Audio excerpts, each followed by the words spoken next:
불필요한 지출을 줄이고 검소하게 살고 있는 이 시기에 우리 정화상 바오로 후원의 회원분들은 어떻게 됐을까 하고 알아봤어요. 그랬더니 놀랍게도 우리 신부님들이 모집 강론, 모집 미사를 나가시지 못했음에도 불구하고 올해 100여 분 가까운 분들이 신규로 들어오셨고, 작년 대비해서 절반밖에 안 되는 분들이 회원 탈퇴를 하셨습니다.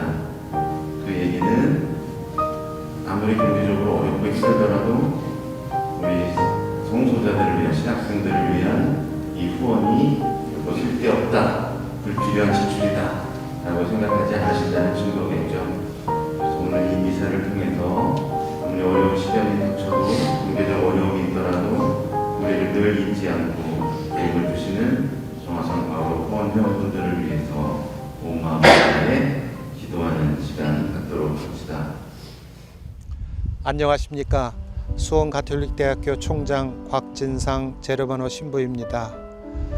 저희 신학교를 위해서 기도와 희생을 아끼지 않으시는 후원의 회원 여러분, 영상을 통해서 여러분들을 만나게 되어 기쁩니다.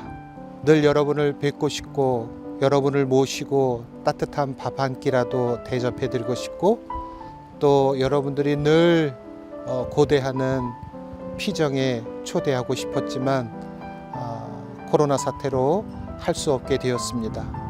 그래도 여러분을 사랑하는 마음으로 여러분들에게 자그마한 양식을 드리고자 합니다.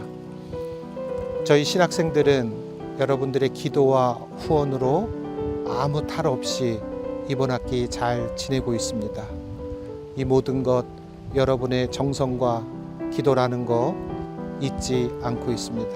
다시 한번 코로나 때문에 학교 피정에 오시지 못하지만 영상을 통해서라도 하느님을 체험하고 이 어려운 시기를 잘 극복하시기를 기도하겠습니다. 감사합니다.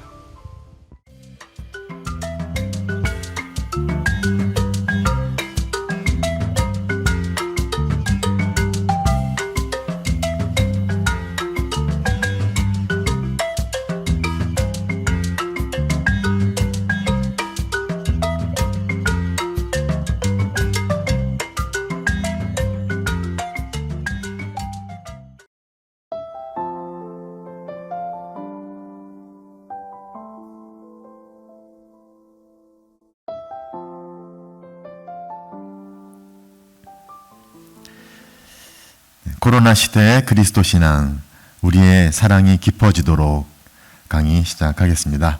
먼저 시작 기도로 필립비서의 말씀 함께 기도드리면서 시작하겠습니다. 성부와 성자와 성령의 이름으로 아멘. 그러므로 두렵고 떨리는 마음으로 여러분 자신의 구원을 위하여 힘쓰십시오.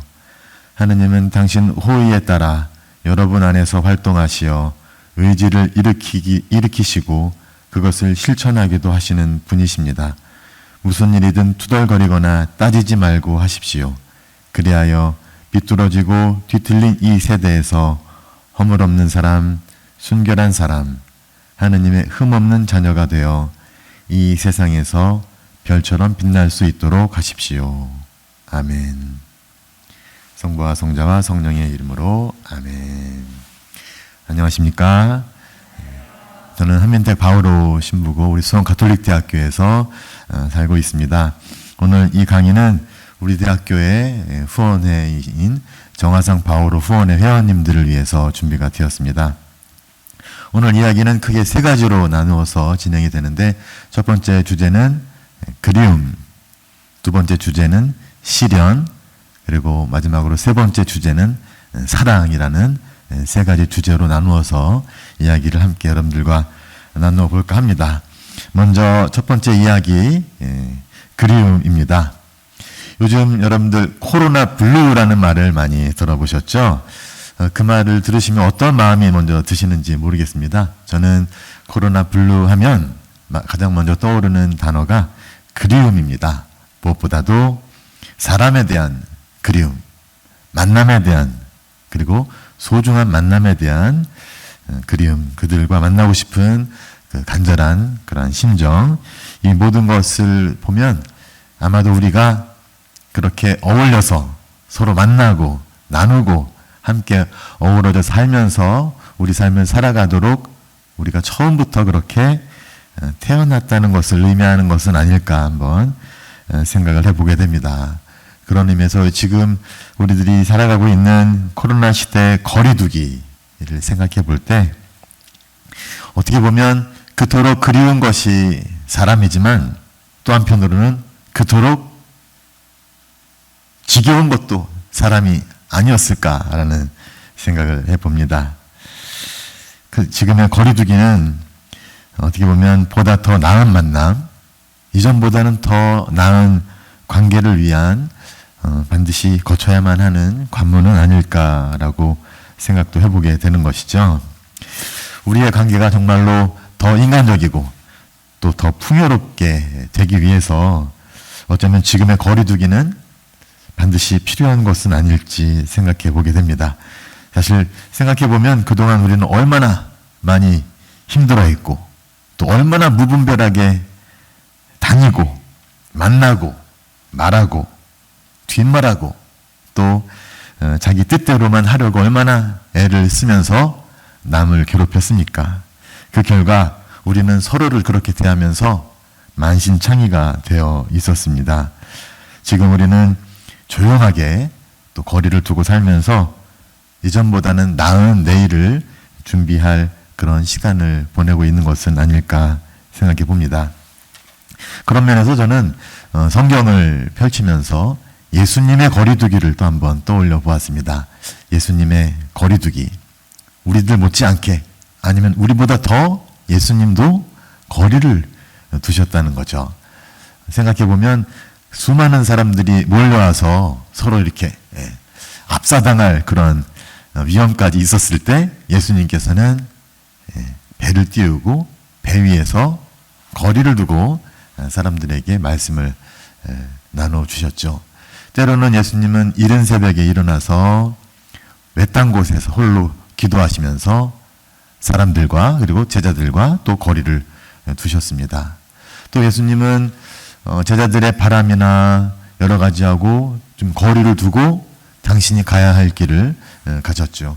당신이 반드시 순환과 죽음 그리고 부활로 이어지는 길을 걸어야만 한다고 하셨을 때 베드로 사도가 절대로 안 됩니다 하고 만류했을 때 예수님은 그러한 제자들의 바람, 그들의 생각과도 거리를 두시고 당신의 길을 걸어가셨다는 것. 그렇게 보면 이미 예수님도 거리두기를 하시면서 아마도 그 거리두기를 통해서 지금보다는 더 깊고 더 친밀한 그러한 친교, 그러한 만남으로 함께 가고자 하신 것은 아닐까라는 생각을 했습니다. 아마도 당신의 영을 통해서 당신이 나중에 보내주실 당신의 성령을 통해서 우리가 더 깊은 내밀한 곳에서 그분과 만날 수 있도록 하려고 한 것은 아니었을까라는 생각을 해봅니다. 그런 의미에서는 예수님이 정말 오르셨던 것 같아요. 그리고 지금 우리가 살고 있는 이 코로나 그리고 코로나의 이 시련은 우리에게는 어떻게 받아들이느냐에 따라서 섣불리 말하기는 쉽지는 않지만 선물일 수도 있겠다는 생각이 듭니다. 당장은 아프고 또 힘들지만 또 이 가을 하늘을 바라보면 정말 이전 요 근래 들어서 정말 보기 힘들었던 이 청명한 가을 하늘을 우리가 맛볼 수 있는 것, 또 우리 정원에 보면 교정에 한쪽에 미세먼지 그 계기판이 있는데 그것을 달 정도로 굉장히 공기의 질이 안 좋았는데 그런 면에서 아마도 우리 이 코로나 시대에 어떤 면에서는 좀 더 좋고 긍정적인 것들을 좀 찾으라는 그런 뜻은 또 그 안에 담겨 있는 것은 아닌가라는 생각을 해보게 됩니다. 오늘 이 강의가 정화상 바오로 후원의 회원들을 위해서 준비되었다고 말씀을 드렸는데요. 코로나 시대를 힘겹게 살아가시는 여러분들께 우리 대학교에서 또 우리 대학교에 마음을 담아서 여러분들에게 위로와 또 희망을 또 좀 전해주는 메시지를 나누기 위해서가 아닐까 생각합니다. 우리 정화상 바오로 후원의 회원님들을 떠올리면 먼저 드는 생각이 첫 번째 주제 제목처럼 그리움입니다. 그리움. 해마다 이맘때만 되면 10월 말이 되면 정화상 바오로 후원의 피정을 하면서 여러분들을 초대해서 하루 종일 여러분들과 정말 기쁘고 즐겁고 행복한 시간을 나누는 그런 시간들을 떠올리면서 여러분들을 그리워하게 됩니다. 비록 올해는 코로나로 인해서 여러분들과 함께 그렇게 함께 호흡할 수 없지만 그런 의미에서 그런 그리움이 더욱 커지는 것 같습니다. 교정에서 함께 기도하고 거닐고 식사를 같이 하고 함께 기도하고 십자가의 길도 봉헌하고 또 미사도 봉헌하고 하는 이런 여러 가지 일들, 또 여러분들을 반갑게 아름답게 맞아주는 여러분들 그 학교의 진입로 은행나무 길을 또 여러분들이 기억하실 텐데, 이 모든 것들이 함께 어우러져서 저희와 정화상 바오로 후원의 회원들 간에 정말로 끈끈하고 친밀한 우정 관계를 맺도록 해왔는데, 오늘은 그렇지 못해서 우리 학교 입장에서는 너무나 여러분들이 그립고 또 그 그리움이 더 커진 것 같고, 그런 그리운 마음을 달래고자 이 강연을 또 준비하게 되었습니다.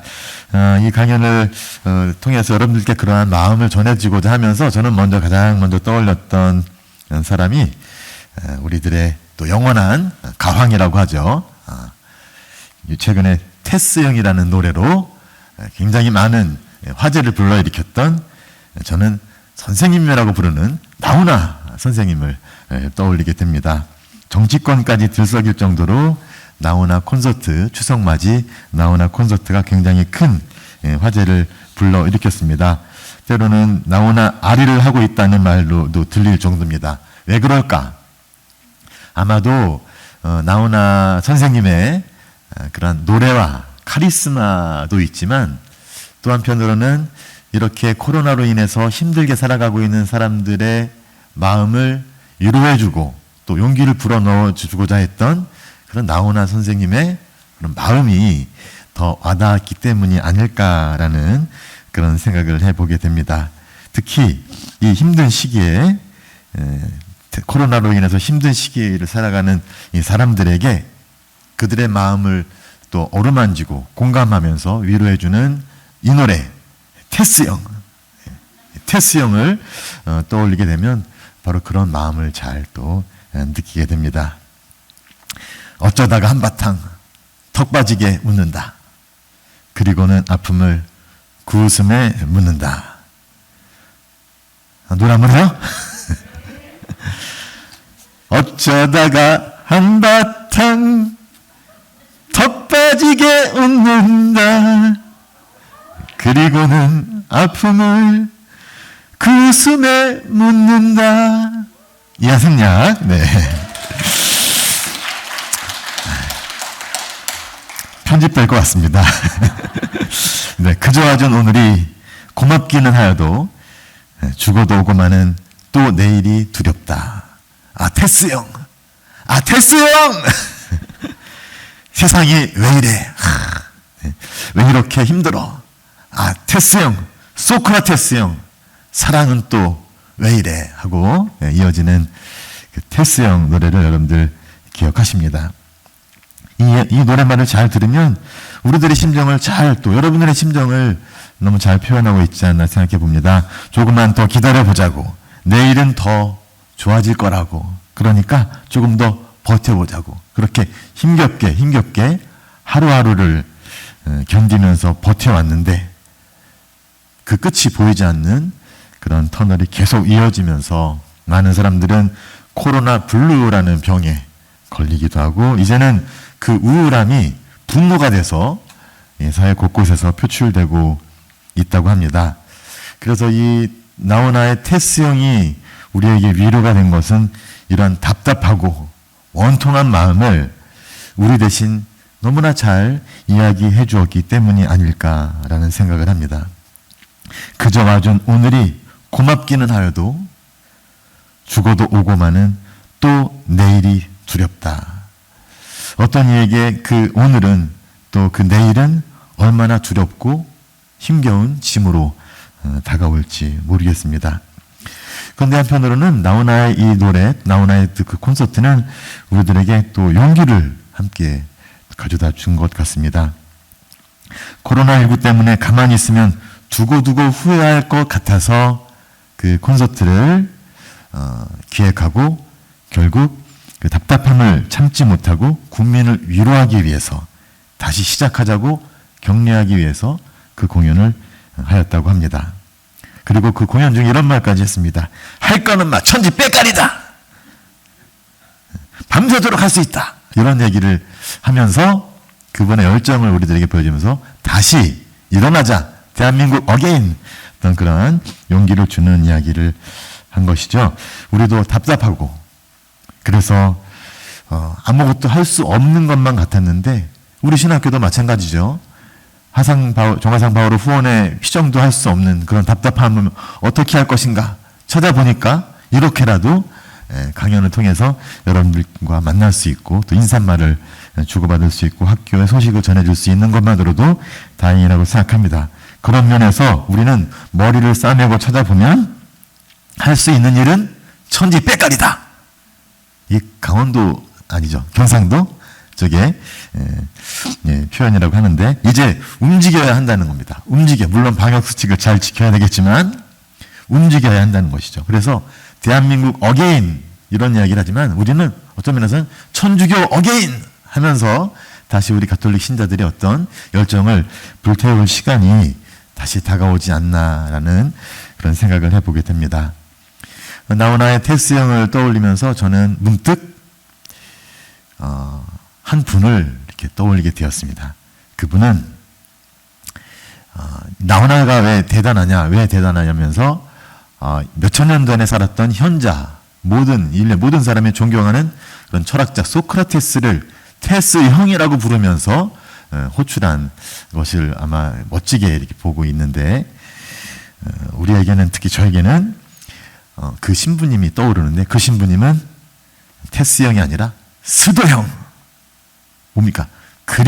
예수 그리스도를 스도 형이라고 불렀던 한 분이 떠오릅니다. 바로 저의 출신 본당의 주임 신부님으로 제가 신학생 때 주임 신부님으로 계셨고 또 서정동 성당 출신이시고 한국 외방선교회 출신이시면서 선교사제로 파푸아뉴기니와 또 필리핀 등지에서 사목하시다가 향년 55세의 나이로 삶을 마감하신 이후진 마티아 신부님이십니다.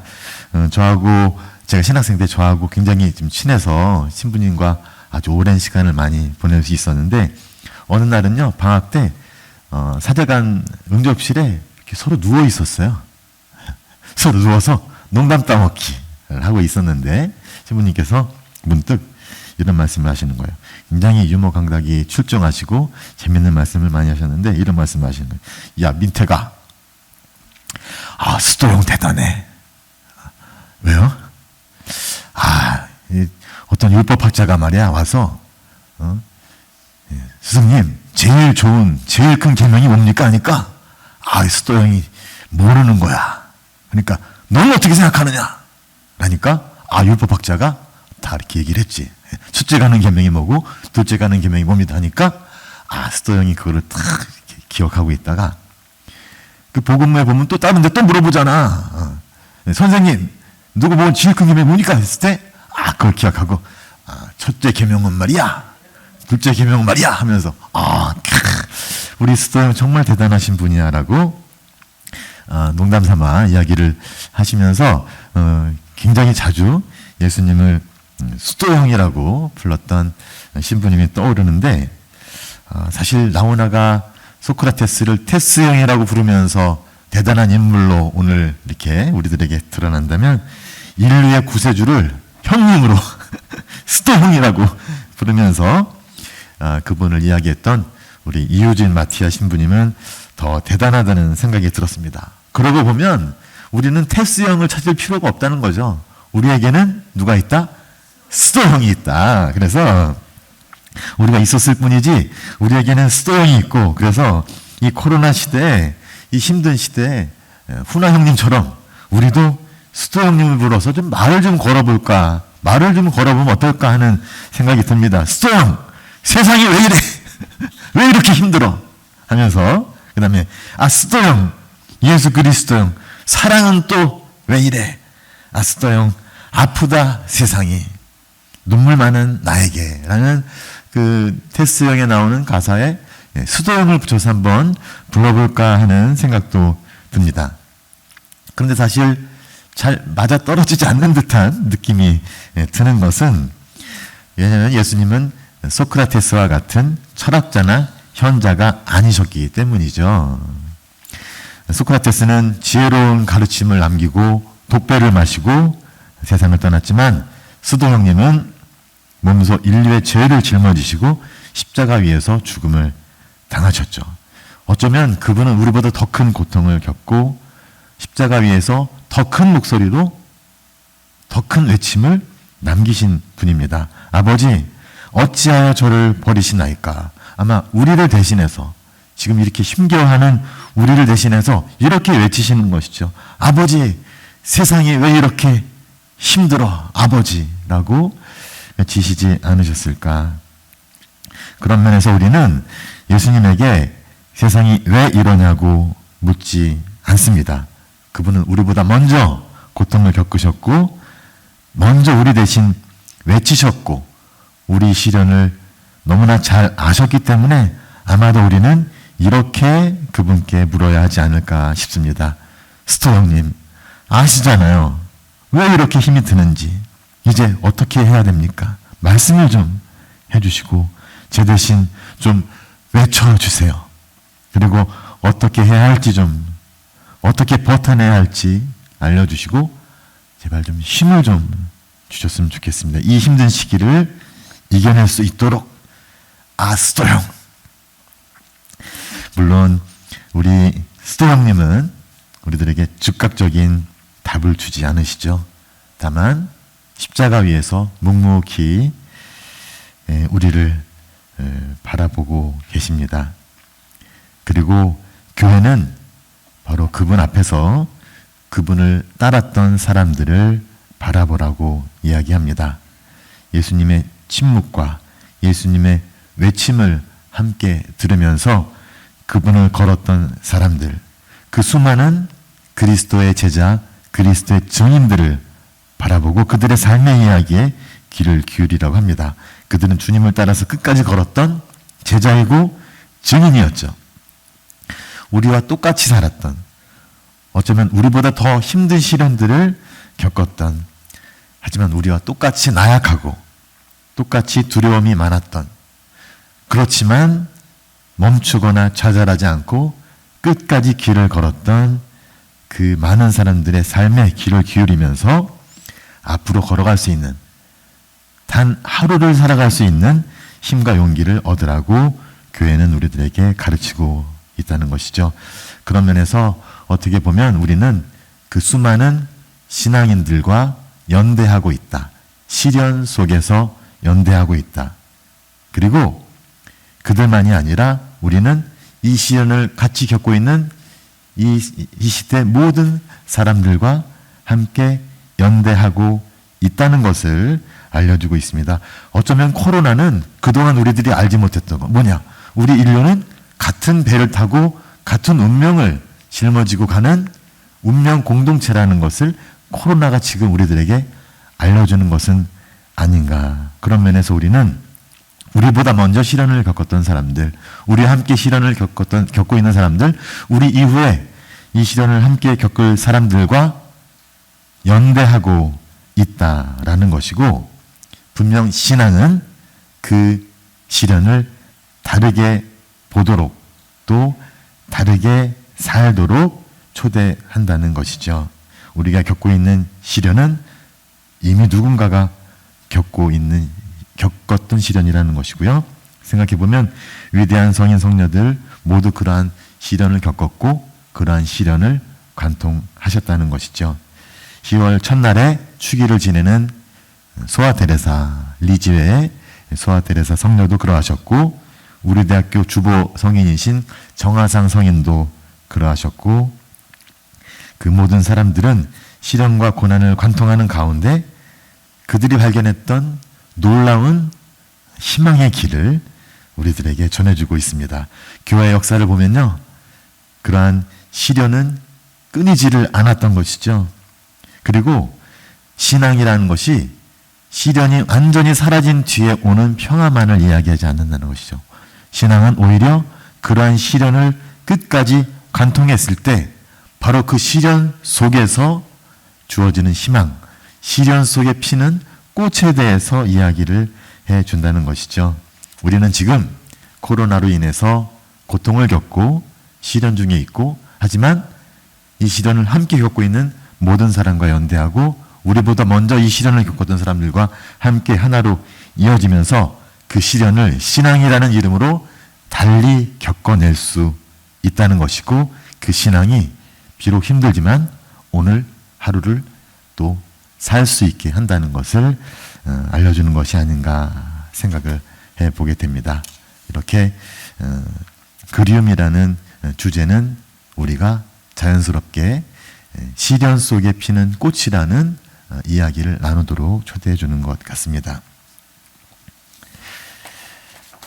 그래서 두 번째 주제, 시련 혹은 시련 속에 피는 꽃이라는 이야기를 함께 나누어 볼까 합니다. 방금 이야기 드렸던 예수님을 따랐던 수많은 사람들, 그리고 수많은 시련들을 이겨낸 그 많은 사람들, 그분들 중에서 저는 오늘 이 자리에서 저의 은사이기도 하셨던 조셉 카이오 신부님 이야기를 함께 여러분들과 나누고자 합니다. 여기 사진에 보시면 그죠? 동그라미로 이렇게 표시를 해드린 그 신부님의 모습입니다. 제가 수원 가톨릭대학교를 다니다가 1999년에 파리로 유학을 가게 되었습니다. 파리 가톨릭대학교 안에 신학교가 있었는데요. 그곳 신학교에 영성기도 신부님으로도 계셨고, 또 파리 가톨릭대학교에서 교회 신학을 가르치고 계셨던 조셉 카이오 신부님, 정말로 조용하고 겸손하시면서도 엄청난 열정으로 굉장히 좋은 신학 강의를 우리들에게 해주셨던 분이시죠. 그리고 특히 영성 지도에 있어서 정말로 탁월한 어떤 그런 지도력, 또 학생들의 어려움에 귀를 기울이고 공감해주는 굉장히 많은 신학생들에게, 신부님들에게 기억이 남는 그런 신부님이 바로 조셉 카이오 신부님이십니다. 이 신부님 이야기를 떠올리는 것은 이 신부님께서 겪으셨던 루게릭 병으로 인해서 신부님의 삶이 정말로 180도 다른 삶을 살게 되면서 그분이 보여주셨던 그 엄청난 그런 시련을 이겨내는 삶이 저의 마음속에 깊이 남아있기 때문입니다. 아마도 수년 전부터 조금씩 징후가 있어서 알고 계셨을 것 같은데, 신부님의 모친도 같은 병으로 돌아가셨기 때문에 그 발병 사실을 아셨을 때 신부님은 얼마나 힘이 드셨을지, 충격이 컸을지 짐작해 볼 수가 있을 것 같습니다. 여러분들 아시겠지만 루게리 병은 온몸의 근육세포가 조금씩 죽어가는, 그래서 결국에는 근육을 쓰지 못하니까 스스로 움직일 수가 없게 되는, 그래서 삶을 마감하게 되는 그런 무서운 병입니다. 자기 눈으로 자기가 병으로 인해서 병이 진행되면서 자기 몸이 그렇게 굳어가는 것을 지켜보아야만 하는 그런 병이죠. 아직 이 병에 대한 치료제가 없기 때문에 굉장히 심각한 병이고, 이 병이 발병을 하면 뭐 경우에 따라 다르지만 뭐 10년 넘게 사시는 분도 계시지만 몇 년 후에 바로 생을 마감하게 되는 분들도 계십니다. 특히 환자가 대부분 집이나 병원에 있기 때문에, 눈에 보이지 않기 때문에 관심을 받지 못해서 이쪽으로 어떤 많은 연구나 투자가 이루어지고 있지 않아서 이분들의 어떤 그런 상황은 더 굉장히 좀 열악하고 심각한다는 걸 우리가 알 수가 있는데요. 저희가 신학교에 있을 때, 파리 가톨릭 대학교 안에 신학교에 있을 때 신부님과 함께 살았기 때문에 신부님의 병이 진행되어 가는 것을 몸소 우리도 가까이서 지켜볼 수가 있었습니다. 이 사진에도 나오지만 이미 이 사진 당시에 이렇게 지팡이를 들고 다니셔야 했을 정도입니다.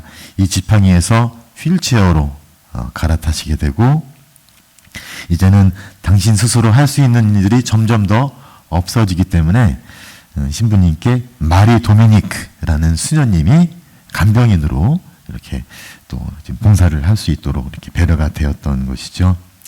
특수한 양말을 신고 특수한 신발을 신고 휠체어에 올라타서 누군가의 수발을 들어야만 일상생활을 할 수 있는 그런 상태가 점점 되었습니다. 신부님께서 계단에 오르시기 위해서 저희가 휠체어를 들어서 옮겨다 드리고 신부님이 침대에서 스스로 일어나지 못하시기 때문에 일으켜드리고 휠체어에 태워드리고 신부님이 또 어떤 특수한 기구를 갖고 산책을 하실 때 저희가 함께 부축을 하면서 산책을 도와드리기도 하고 공원을 걷기도 하고 그러던 중에 점점 더 말씀이 어눌해지시고 점점 할 수 있는 일들이 사라지면서 결국엔 신학교를 떠날 수밖에 없는 상황에 이르렀습니다. 신부님은 학교를 떠나시기 전에 그분의 어떤 20여 년의 학교와 신학교에서의 삶을 마감하기 위해서 마지막 강연을 준비를 하고 계셨습니다. 그 마지막 강연은 그분이 마지막으로 하는 것이면서 또한 그것의 모든 것을 담아내야 했기 때문에 정말로 열심히 준비를 하셨고요.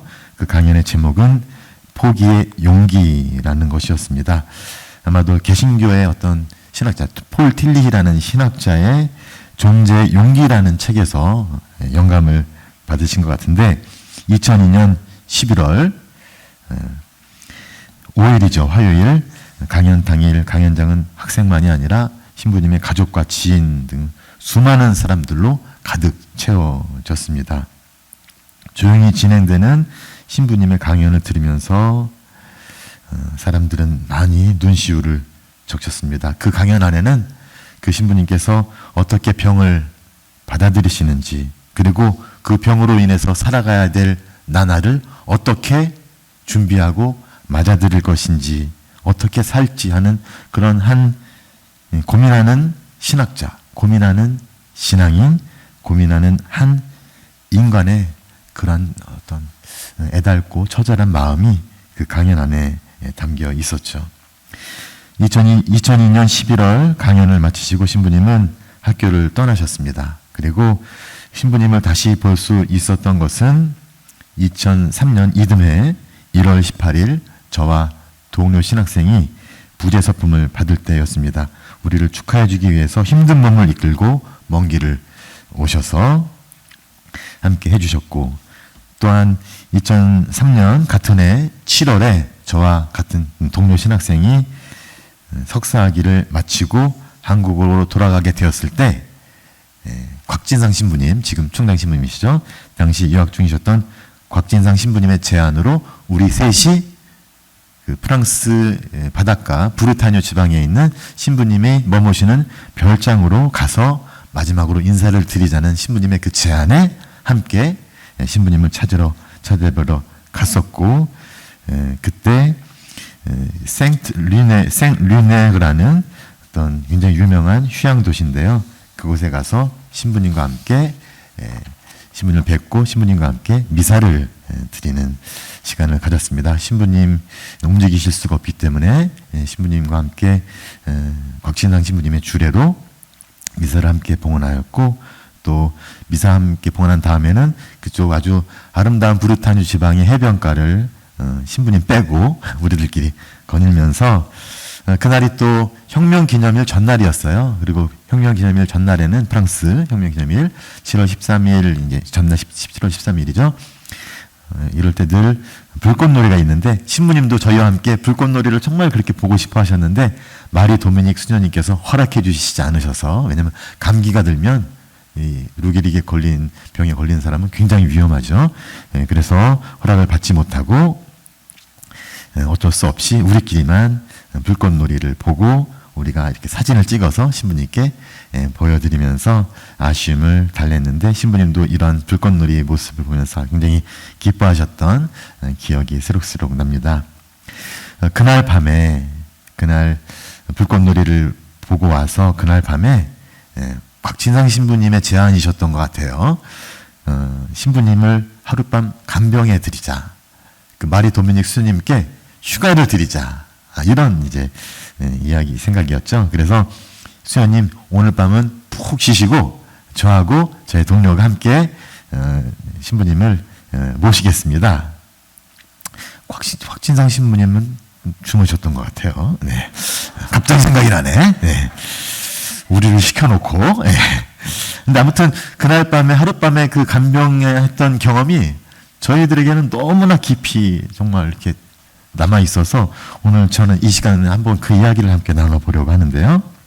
수연님은 우리가 과연 잘 해낼 수 있을까 하면서 굉장히 자세하게 어떻게 밤새 신부님을 모셔야 하는지를 알려주셨어요. 신부님이 이 목소리를 낼 수가 없어요. 왜냐하면 그때 알게 된 건데 우리가 목소리를 내는 것도 근육을 사용한다는 거예요. 근육을 사용할 수밖에 사용하지 못하기 때문에 목소리를 내지 못하고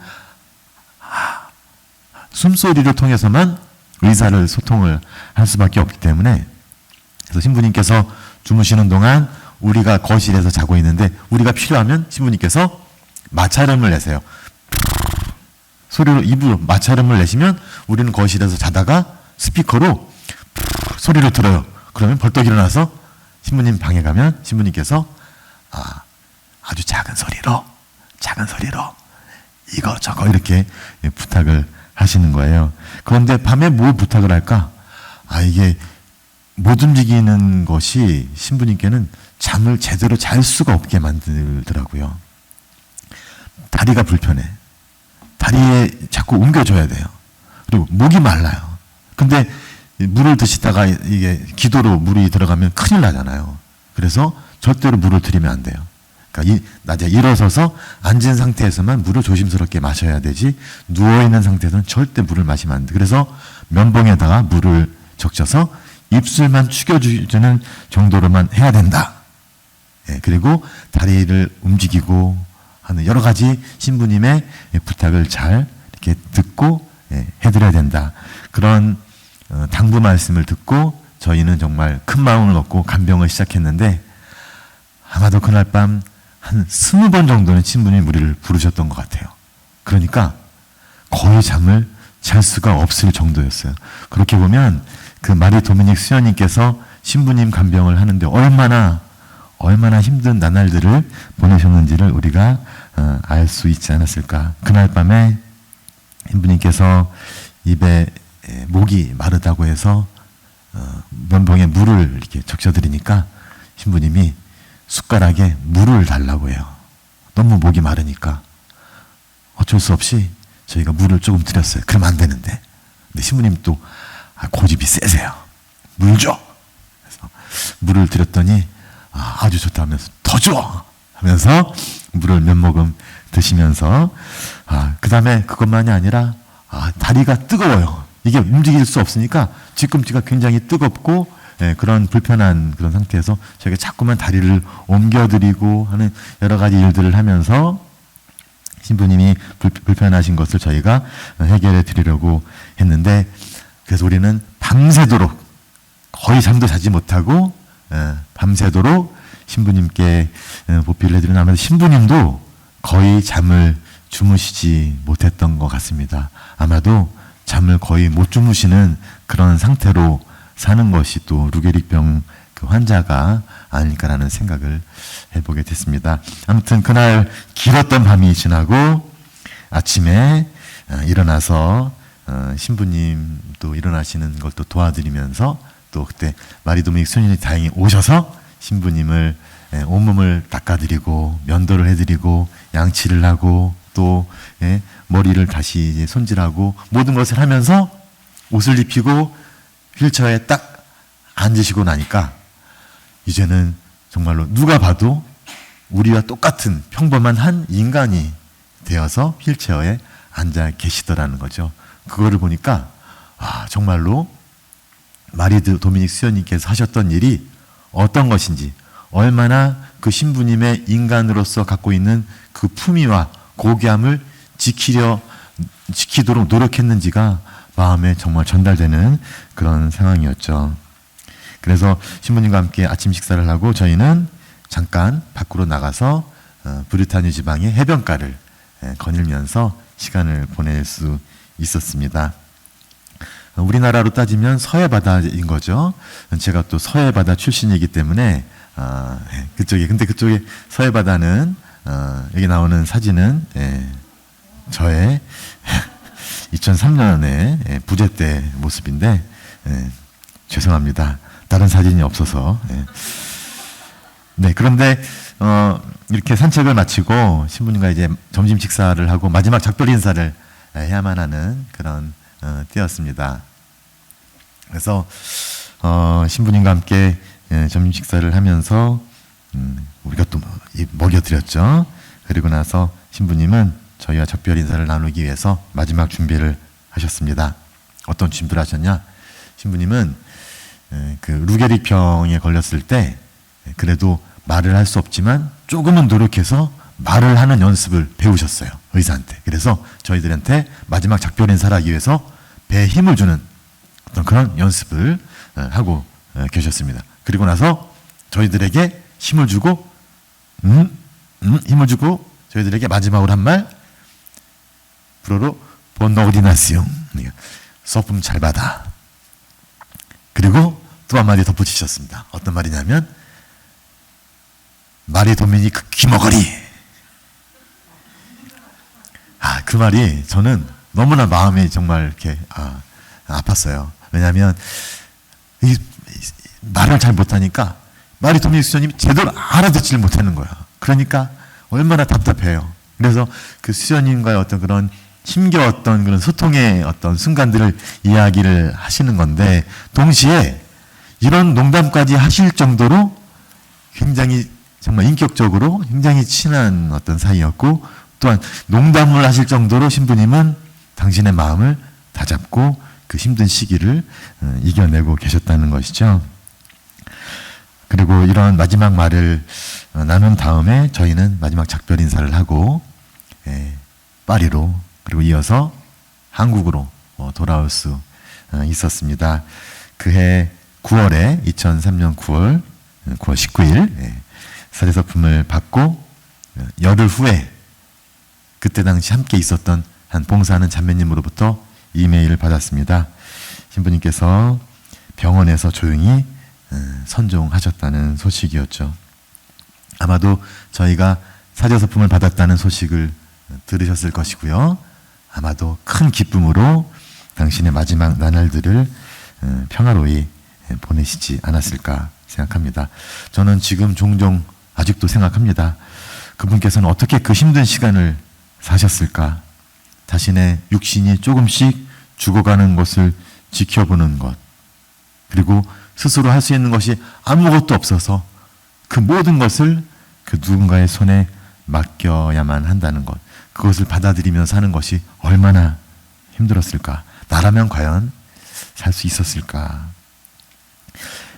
몇 년 전 루게릭병 아버지를 이렇게 간병하다가 아버지가 돌아가신 다음에 스스로 목숨을 끊은 딸 이야기를 들은 적이 있습니다. 이 병을 직접 옆에서 목격하고 그러지 않으면 이 병이 얼마나 무섭고 충격적인지를 우리는 잘 알 수가 없는 것 같습니다. 한 번은 제가 축구를 하다가 발목을 다친 적이 있습니다. 그때 신부님께서 저에게 모든 위대한 운동선수는 늘 부상을 안고 살지. 근데 어느 날 제가 목발을 짚고 계단 밑에서 저기를 어떻게 올라가나 하고 있을 때 신부님께서 옆에 다가오셔서 이런 말씀하십니다. 볼, 바오로입니다. 볼, 그래도 넌 나을 수 있잖아. 그 말씀을 건네시는 신부님의 마음은 정말 어땠을까라는 생각이 듭니다. 신부님 그 절망적인 시간들을 정말로 끝까지 살아내셨고 아마도 기적은 다른 것이 아니라 그분이 정말 건강한 삶으로 돌아왔으면 너무 좋았겠다고 저희는 바랬지만 기적은 그것이 아니라 오히려 그 힘든 시간을 당신이 강연에 남기셨던 포기의 용기를 갖고 살아내셨던 것이 아닐까. 죽기까지. 그것이 바로 기적이 아닐까라는 생각이 듭니다. 제가 이런 이야기를 오늘 이 시간에 꺼내든 것은 이 힘든 시기를 사는 여러분 모두에게 용기를 드리고 싶어서였습니다. 그래도 넌 나을 수 있잖니. 우리가 어떤 상황이든 그분보다야 낫지 않을까라는 생각이 들었습니다. 문득 테스 형의 한 대목이 떠오릅니다. 그저 와준 오늘이 고맙기는 하여도 죽어도 오고마는 또 내일이 두렵다. 가이오 신부님께는 내일이 축복이었을까 저주였을까. 하루하루가 고역이고 내일이 두렵고 아침에 눈을 뜨는 것이 깨어난다는 것이 두려웠을 터이지만 그분은 그 힘든 하루하루를 끝까지 살아내셨고 두려움과 절망에 굴하지 않고 살아내셨습니다. 그리고 잠시 후 말씀드리겠지만 그럴 수 있었던 것은 그리스도를 믿는 믿음 때문이었습니다. 그래서 이 두 번째 시련 속에 피는 꽃 조셉 가이오 신부님의 말씀을 여러분들에게 전해드리면서 우리도 함께 힘든 이 길을 신앙 안에서 끝까지 이겨내자라는 말씀을 드리면서 강연을 두 번째 시간을 마무리하도록 하겠습니다. 이야기 셋, 사랑입니다.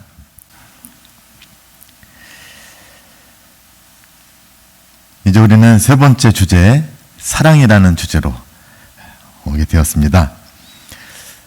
아까 나오나 노래에서 턱 빠지게 웃는다. 그리고 아픔을 그 웃음에 담는다라고 이렇게 묻는다, 담는다라고 얘기했는데 사랑이라는 말을 떠올리는 이유는 사랑이라는 단어에 희망이라는 단어를 담기 위해서입니다.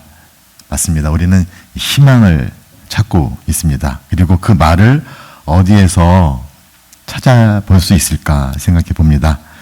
저는 루카복음 24장 여러분들 잘 아시는 엠마오로 가는 두 제자 이야기에서 그 모티브를 얻습니다. 두 제자 분명 스승의 죽음으로 인해서 큰 좌절과 절망에 빠져 있을 그 제자 그들은 길을 가면서 이야기를 나누고 있었죠. 무슨 이야기를 나누고 있었을까? 예수님도 궁금해 하셨지만 우리가 주목해 볼 건 그들이 이야기를 나누고 있었다는 것이 아닐까 합니다. 그리고 이야기를 나누지 않을 수가 없었다. 그것은 그들이 갖고 있었던 그 경험했던 좌절과 절망이 그들을 완전히 삼키지는 못했다는 것을 의미하는 것이죠. 왜 그랬을까? 그들 안에 무엇이 있었길래 좌절과 절망이 그들을 삼키지 못했을까? 아마도 예수님과 함께 했던 그 시간들 또 십자가 죽음까지도 그들 안에 꺼질 수 없었던 어떤 불씨를 그분과 함께 했던 삶이 남겨두고 있지는 않았을까. 그래서 예수님과 만난 다음에 제자들은 이런 말을 했었죠. 길에서 우리에게 말씀하실 때나 성경을 풀이해 주실 때 속에서 우리 마음이 타오르지 않았던가. 그들은 아직 희망을 갖고 있었다는 거죠. 그리고 부활하신 분과 함께 걸었던 그 길, 또 대화, 그것이 그들 안에 그 꺼지지 않았던 희망의 불씨를 다시 활활 타오르게 했다고 생각해 볼 수 있을 것 같습니다. 그렇게 그들의 마음을 다시 뜨겁게 했던 것은 바로 사랑이었다는 것이죠. 바로 그 사랑이 그들의 절망과 좌절을 태워버리고 새로운 희망으로 채우게 했던 것입니다. 자상하게 다가와서 이야기를 들어주고 그들의 마음속 이야기에 귀를 기울이고 그들과 대화하면서 그들과 길을 걸어가는 그분에게서 그들은 그들을 예루살렘까지 오는 길까지 끝까지 함께 하셨던 예수님의 사랑을 떠올리고 새롭게 경험하게 했고 바로 그 사랑이 그들 안에서 희망을 불러일으켰다는 것이죠. 사랑이 희망이라는 말, 사랑만이 살게 하고 사랑만이 희망하게 한다는 것은 바로 신앙의 진리입니다. 저는 그 진리를 가장 정말 구체적으로 살아있는 삶과 목소리로 일깨워준 분을 바로 아까 이야기 나눴던 조셉 가이오 신부님에게서 특히 그분이 마지막으로 하셨던 포기의 용기라는 강연에서 발견합니다. 제가 책을 몇 권 냈는데 포기의 용기를 패러디한 것은 아니고요. 포기라는 말이 약간 좀 부정적이어서 내맡기는이라는 말로 바꾼 것뿐입니다. 내맡기는 용기라는 책에 가이오 신부님에 대한 이야기와 포기의 용기에 관한 이야기가 좀 담겨 있어서 그 부분을 함께 여러분들과 이야기를 나누어 볼까 합니다. 신부님께서 그날 강연을 시작하시면서 제일 마음에 두셨던 것은 그 병으로 인해서 경험했던 충격, 그리고 이제 어떻게 살아갈 것인가는 어떤 그런 고뇌였던 것이죠. 조금씩 조금씩 다가오는 죽음, 그리고 그 조여오는 죽음과 고통 안에서 당신은 어떻게 그 시간을 살아낼 수 있을 것인가. 그래서 신부님은 무엇보다도 성경에 나오는 예수님의 모습에서 용기의 모티브를 발견했습니다. 포기의 용기. 먼저 용기를 말씀하십니다. 용기.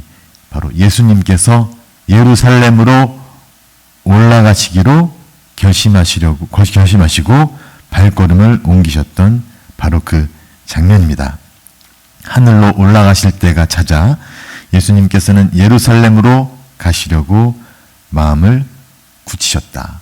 이 신부님 이런 말씀하셨어요. 이 성경 구절이 다양한 해석본이 존재하는데 어떤 이렇게 가려고 마음을 굳히셨다는 표현도 있고 얼굴을 이렇게 강하게 굳은 표정으로 아니면 단호하게 예루살렘을 향해서 발걸음을 옮기셨다. 아무튼 이러저러한 모습들을 통해서 결국에 보여지고 있는 것은 바로 예수님이 예루살렘을 향해서 가려고 해서, 그래서 가기 위해서 필요했던 그 용기가 그 예수님의 모습에서 나타나고, 바로 그 용기를 신부님은 장차 다가올 죽음까지 살아갈 어떤 그런 힘을 얻기 위해서 그 용기를 청했다는 것이죠. 그 용기는 잘 버티는 것만이 아니라, 잘 버텨내는 것만이 아니라 주어진 운명을 하느님을 향한 희망으로 자유로이 받아들이는 것까지 그것까지 포함하는 것이 바로 그 용기라는 것이죠. 특히 그 용기는 하느님 말씀에 끊임없이 끝까지 매달리는 것이라고 말씀을 하셨습니다. 그러면서 이제는 두 번째 주제인 포기로 주제를 옮기십니다. 포기에는 두 가지가 있다고 말씀하시면서 먼저 첫 번째 포기의 측면은 병으로 인해서 스스로 할 수 있었던, 하지만 이제는 스스로 할 수 없게 된 여러 가지 일들을 포기해야만 했다고 하면서 그 수많은 일들을 떠올리십니다. 가장 일상적인 일들부터 해서 뛰고 걷고 전철을 혹은 버스를 타고 차를 운전하고 자전거에 올라타고 피아노를 치고 일어나고 닦고 면도하고 옷을 입고 빵이나 고기를 자르고 컴퓨터 마우스를 움직이고 편지를 뜯는 그 수많은 가장 일상적인 일들이 이제는 더 이상 스스로 할 수 없는 일들이 되어버리면서 그것들이 너무나 일상에서 일어나는 작은 기적들로 다가온다고 말씀하십니다. 이 일상의 것들과 함께 당신이 사제로서 갖고 계셨던 모든 책임과 일들, 강의하고 학생들을 지도하고 또 미사를 집전하고 빵을 나누고 성작을 들어올리는 그런 일들을 또한 포기해야만 하셨다고 합니다. 그렇다면 앞으로 남은 시간을 과연 어떻게 채워나갈 것인가? 이때 바로 포기의 두 번째 측면이 나오는데 바로 당신의 전부를 내어놓는 것. 자신이 온전히 신뢰하는 누군가에게 자신의 모든 것을 보답을 바라지 않고 내어주는 것. 이것이 바로 포기의 두 번째 의미라고 말씀하십니다. 그 상대는 가까이는 아마도 마리 도미닉 수녀님이시겠죠. 그 수녀님께 믿을 수밖에 없기 때문에 맡겨드리고 이렇게 살아갑니다. 하지만 조금 더 넓게 본다면 매일매일을 살기 위해서 반드시 의지해야만 하는, 그리고 당신의 놀라운 신비로 신부님을 감싸 안아주시는 우리가 하느님이라고 부르는 바로 그분께 신뢰로 모든 것을 맡겨드리는 것이 바로 포기라고 말씀하십니다.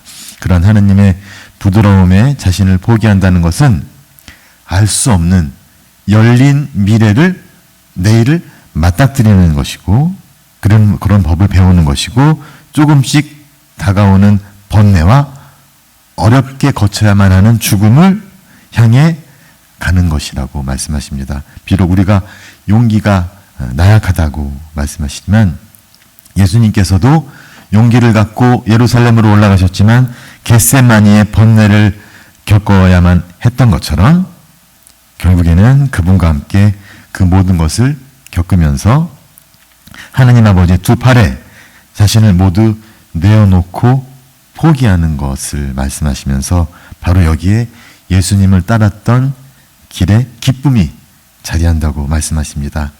이제 다가오는 죽음 앞에서 신부님은 교회의 사람으로서 또 한 인간으로서 살아오면서 당신 안에서 끊임없이 줄곧 울려 퍼지는 것이 무엇인지를 이렇게 보게 되었다고 합니다. 그것은 바로 사랑이었다는 거예요. 교회 공동체 안에서 경험한 사랑.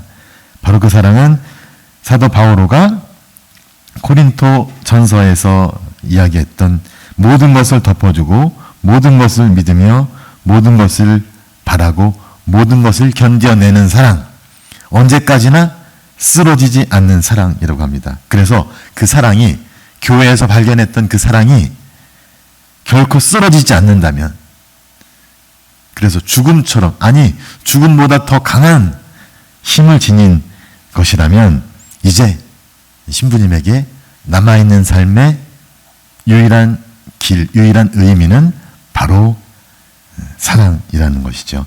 당신의 전부를 내어주시는 하느님 아버지의 두 팔에, 당신의 모든 것을 아낌없이 내어주시는 하느님 아버지의 두 팔에, 그분의 품에 자기 자신의 모든 것을 내어 맡겨드리는 그러한 사랑, 그 사랑만이 이제 당신 앞에 주어진 시간 안에 채워야 할 삶의 의미라고 말씀을 하고 계십니다. 사랑만이 시련을 견뎌내게 하고, 사랑만이 희망하게 하며, 사랑만이 오늘을 살게 하고 내일을 설렘으로 기다리게 한다라는 그런 마음이 좀 듭니다. 그런 또 메시지가 신부님의 강연을 통해서 우리들에게 전해지는 것 같습니다.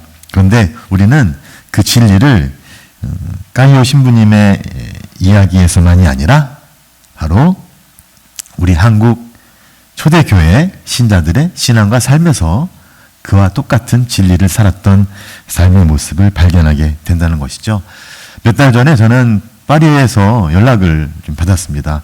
파리 가톨릭 대학교에서 전례 학부를 담당하고 있는 질 드루앵이라는 저의 이제 친구 신부님인데요. 그 신부님께서 저에게 부탁을 했어요. 뭐냐면 내년 1월에 전례 학부에서 큰 학술 대회를 준비하고 있는데 그 학술 대회 이제 원래 정했던 주제를 이제 안 하고 새로운 주제로 바꿨대요. 뭐냐면 코로나 시대에 교회가 어떻게 살아가야 될 것인가 하면서 여러 가지 주제를 구성하고 있는데, 그 중에서 그쪽 교회에서 생각하고 있는 것은 이미 우리가 살고 있었지만 우리가 잘 알지 못하고 잊고 지냈던 것. 그런데 코로나가 우리들에게 그것을 알아보도록 일깨워주는 중요한 무엇인가가 있다. 그게 무엇이냐? 바로 그 신부님은 보편사대직이라고 생각해요.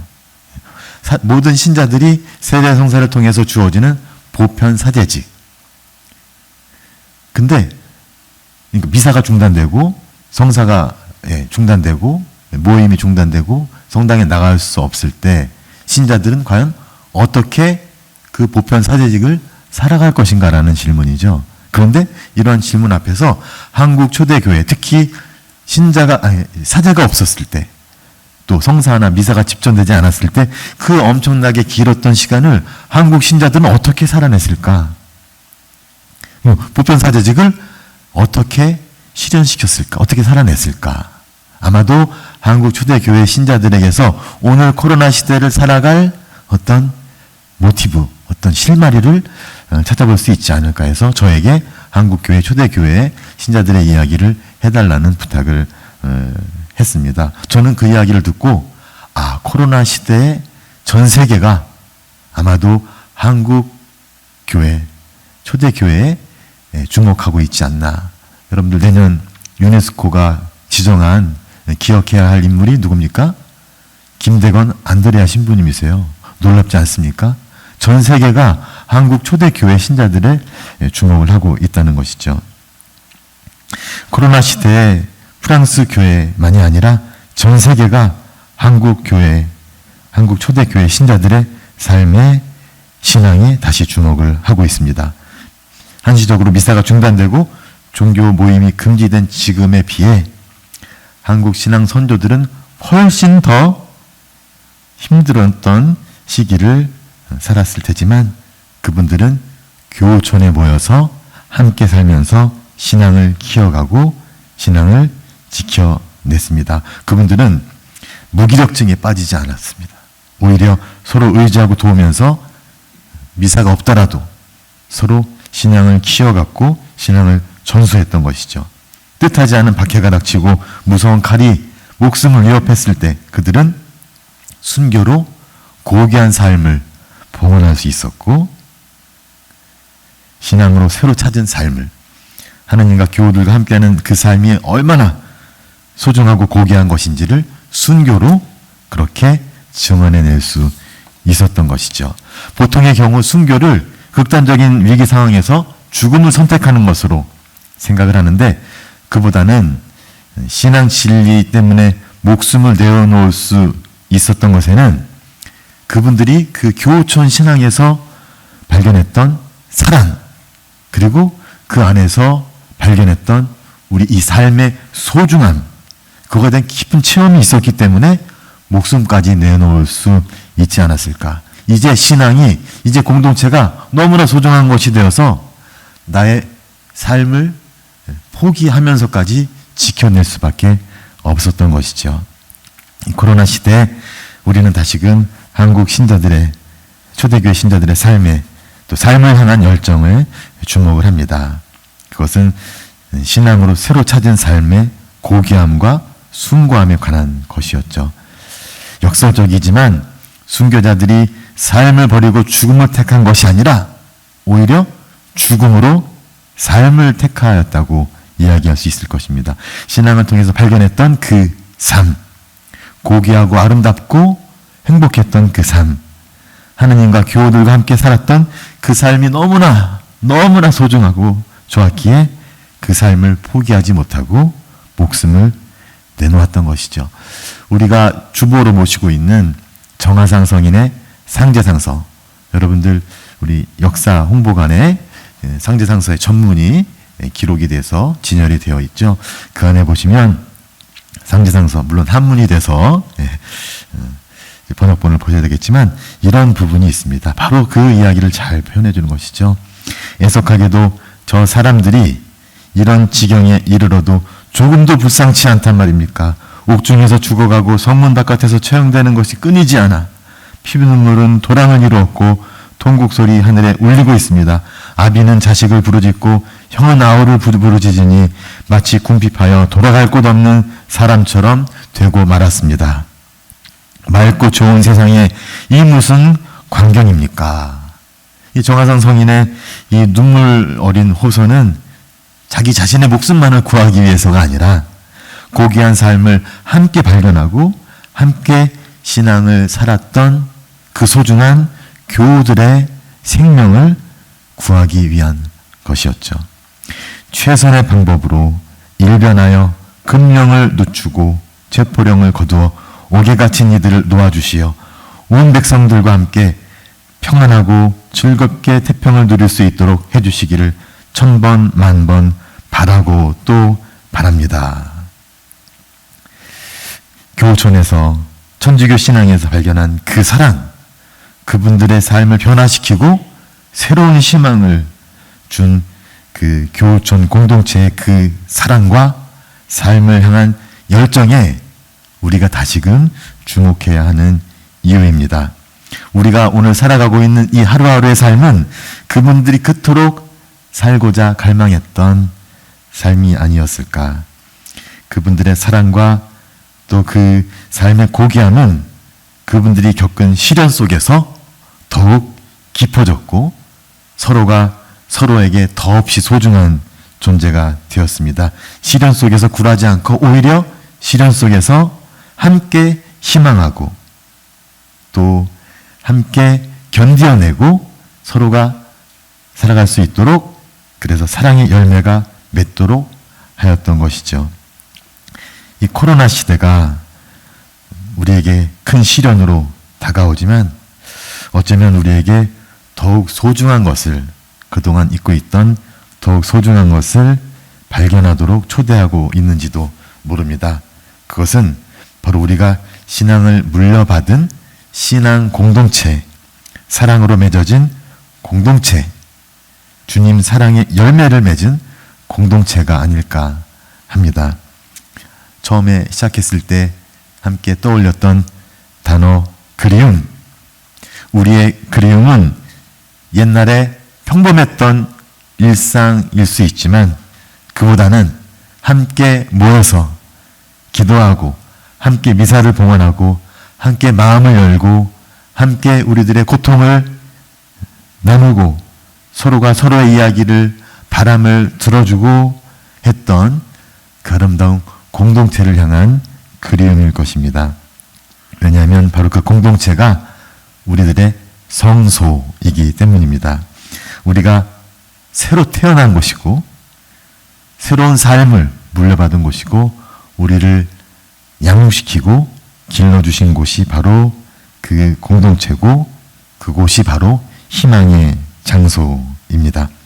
신앙 선조들의 기억은, 그들을 기억하는 것은 우리가 살고 있는 이 신앙, 우리가 형성하는 이 공동체가 얼마나 소중한 것인지를 일깨워주고 있습니다. 바로 우리의 그러한 공동체 안에서의 사랑이 깊어지도록 코로나가 우리를 초대하고 있습니다. 그동안 잊고 지냈던 공동체의 사랑, 한국의 초대교회 신자분들이 다시금 일깨워주는 그 공동체의 사랑에 다시 눈을 돌렸으면 좋겠습니다. 우리를 살게 하고 생명을 주고 계속해서 숨을 쉬게 하고 우리를 성장시키는 것은 바로 공동체 안에서 받은 사랑이고 그것이 우리가 살아가는 이유라는 것이죠. 코로나는 우리가 그 사랑에 눈을 뜨고 그리고 그 사랑을 더 갈망하고 더 그리워하면서 더 깊어지도록 우리를 이끌어 줄 수 있을 것 같습니다. 그런 의미에서 저는 나훈아 선생님의 대한민국 어게인이 아니라 천주교 어게인, 그래서 다시 일어설 수 있도록 지금 이 시련에 굴하지 않고 다시 시작할 수 있도록 주님께 기도드리자고 제안하고 싶습니다. 순교 성인들이 그토록 살고자 했던 그 아름답고 고귀했던 삶, 우리에게 건네진, 우리에게 전해진 바로 그 아름다운 삶을 우리가 신앙 안에서 아름답고 숭고하게 지켜내야 하지 않을까. 그분들이 그토록 아름답게 사셨던 그 아름다운 사랑 공동체를 갈망하고 꿈꾸고 그리워하면서 더 강한 열망과 열정으로 그 공동체를 영원했으면 좋겠습니다. 코로나가 우리들에게 큰 시련을 안겨주고 있지만 그 안에서 우리의 사랑이 깊어질 수 있다면 아마도 코로나 시기는 우리에게는 더없이 커다란 은총의 시간이 되지 않을까 합니다. 그러면서 그동안 우리들의 사랑은 어떠했는가, 우리들의 삶은 어떠했는가 함께 돌아보게 됩니다. 지금 시행하는 거리두기, 이것이 사랑이 없다면 그 거리두기는 그냥 거리두기일 뿐입니다.